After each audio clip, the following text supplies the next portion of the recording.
Well, tonight, Roger Morris concludes his three-part series on Champion High School's class of '68 and class of '78. Roger?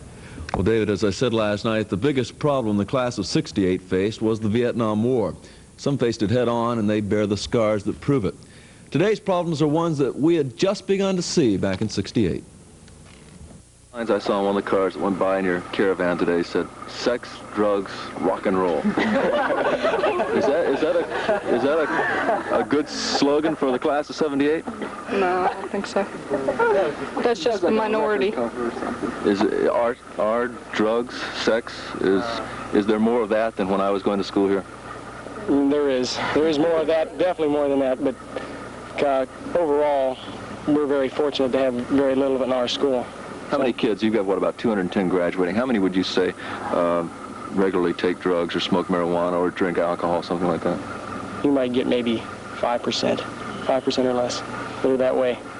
Most of them are still very basic moral values, huh? We're straight. There's a good group of kids here. It's just a handful, you know, that they really make a bad name for the whole group. But all in all, the kids are basically good here. My trip back to Champion High provided a pleasant surprise. I didn't find the vast changes that I'd expected. Perhaps that's because the community hasn't changed that much, and Champion does not face many of the problems of a big city school district. As I was leaving, someone said, "Things change slowly here. Come back and see the class of '88. Well, I may just do that, and I hope the changes I find are no more shocking than the changes of the last 10 years. Dave? Thank you, Roger. Very interesting. There will be thousands of our friends with fond memories of their graduating class at Cleveland's Old Holy Name High. Tonight's commencement mass for the school's 61st commencement was special and just a touch sad also, because the Catholic Diocese is closing Holy Name. It has become too old to maintain. But the school has served well in its time, and Holy Name's principal for the past 10 years talked to reporter Jay Backus just before tonight's service. 18, class of '28. We have 20 priest alumni celebrating this Mass. It's a very special occasion because it brings together an awful lot of history at Holy Name High School from the time it opened as a four-year school in 1914. Holy Name is not really gone, though. The faculty and the students and the spirit of Holy Name are being transferred to Nazareth High in part. Cleveland school kids had a rather difficult time getting to class this morning. All the school bus drivers there were on strike. The drivers want to change their unions. However, the Board of Education won't authorize such a vote, so the drivers have decided that they won't work. Those people who belong to St. James Episcopal Church in Cleveland have voted to withdraw entirely from the Episcopal Church. They say that the recent acceptance of women as ordained priests by the Northern Ohio Diocese about a year ago has caused them to take such a drastic step. And the new Cadillac Sevilles will offer a brand new gadget if you can afford it. The new Gizmo is a built-in computer that will do just about everything from monitor your speed, tell you the time, and fuel tank adjustment for you. The price tag for this nifty little thing is somewhere around $800.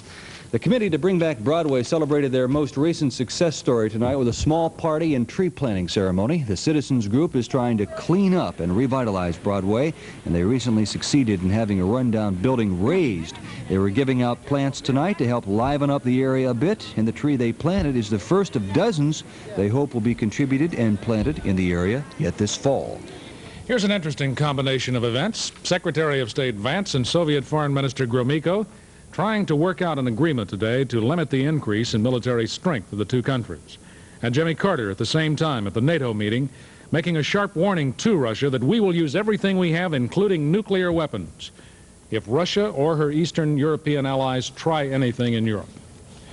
Let's call in Joel Rose now to see what he has to say about some of the other people in the news.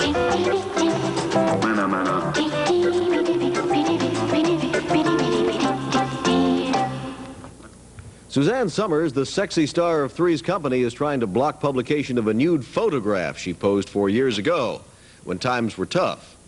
A lot of stars did that way back when. Would now like to get those pictures back, or at least get more money from them. In all the excitement about the new gambling casino in Atlantic City, a gambling battle in Las Vegas is getting very little attention.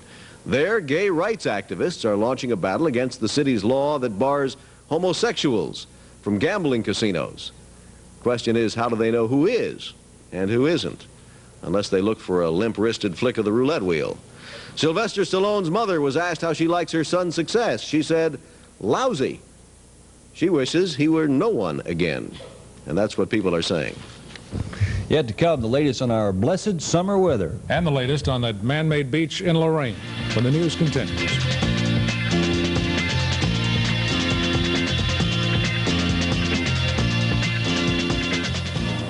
Can you name the magical power that can keep hips firm, shake a can, run a press, stitch a dress, make a fryer, build a tire, close jars, or finish cars?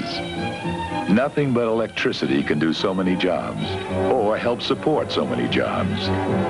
And as supplies of gas and oil grow smaller, electric generating facilities will have to do even more to help fill the energy gap and provide the power for tomorrow's jobs. That's why your electric utilities are busy building the generating facilities, the substations, and planning the transmission towers and lines of the future. At the Illuminating Company in Ohio Edison, we are working hard today so you can have the power you'll need tomorrow. Those strong words from Jimmy Carter warning the Russians not to try anything in Europe bring strong words tonight from Dorothy Fuldheim. President Carter minced no words. He told NATO ministers today that the United States is prepared to use all forces necessary to repulse an attack on America's Atlantic allies. United States forces, including nuclear weapons, would be used to defend Europe if the Warsaw nations, especially the Soviet Union, attacked any of our allies. Let there be no misunderstanding, Carter said. The United States is prepared to use all forces necessary for the defense of the NATO area. There's nothing mealy-mouthed about his statement. It was a clear warning to the Soviets to keep hands off. The Soviets have steadily expanded and modernized their conventional forces beyond any legitimate requirement for defense, Carter told the NATO ministers. Translated into simple terms, President Carter told the communists, "We are aware that you have enlarged your fighting forces, not for defense, but for attack. But if you have any aggressive intentions against the United States allies, come off of it, because we will support our allies." Who or what country are you planning to attack that you're building up your army and its arsenals, Carter asked. If you plan any aggressive action against our allies, beware. We will not allow it. That was Carter's grim message today. Most things looked rather good on Wall Street today. The volume totaled more than 29 million shares. The Dow gained almost 6.5 points to close out the session at 840.61, and the average price of a share of stock was up by 13 cents. On this other spectacular day. Right. In fact, if the sun was still up, it would still be up. Be a great day, wouldn't it? That's right. No, it's a great evening.